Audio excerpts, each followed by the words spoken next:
आप देख रहे हैं सिटी 24 न्यूज़ चैनल। બનાસકાંઠા જિલ્લાના સરહદી વિસ્તારોમાં કેનાલ તૂટવાનો સિલસિલો યથાવત। વાવના દૈયપ ડિસ્ટ્રીબ્યુટર કેનાલમાં 10 ફૂટનું ગાબડું પડ્યું। ગાબડું પડતા જ 3 એકર જમીનમાં વાવેલ રાયડાના પાકમાં પાણી ફરી વળ્યા હતા।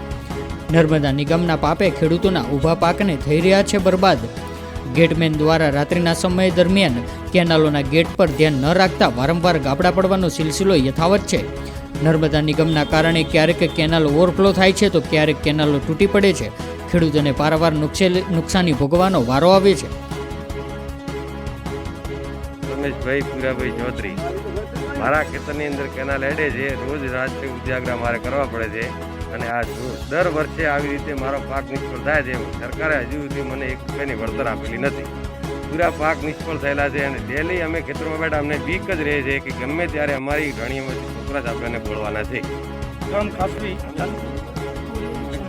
મારું મફાજી હીરાજી, ગામ ખાસવી, દીપ ડિસ્ટિમ્બર, એની અંદર વારી ઘડીએ અહીં ગાબડો પડ્યા છે। ગઈ સાલ પડ્યો હતો, ત્યારે પડ્યો હતો 2014થી વારી ઘડીએ અમારા ખેતર, મારો મફાજી હીરાજી, પ્રેમાજી જસાજીને સમલાજી કુંભાજી, તીને ભાઈઓને અમારે વારી ઘડીએ પાકને નુકસાન થાય છે અને ખેડૂત પણ ભાગ્ય અમારે આવું ભરાય એટલે બધા એ જતા રહે, એટલે એ લોકો ખર્ચા ખાલી પણ ભરી ગયા છે।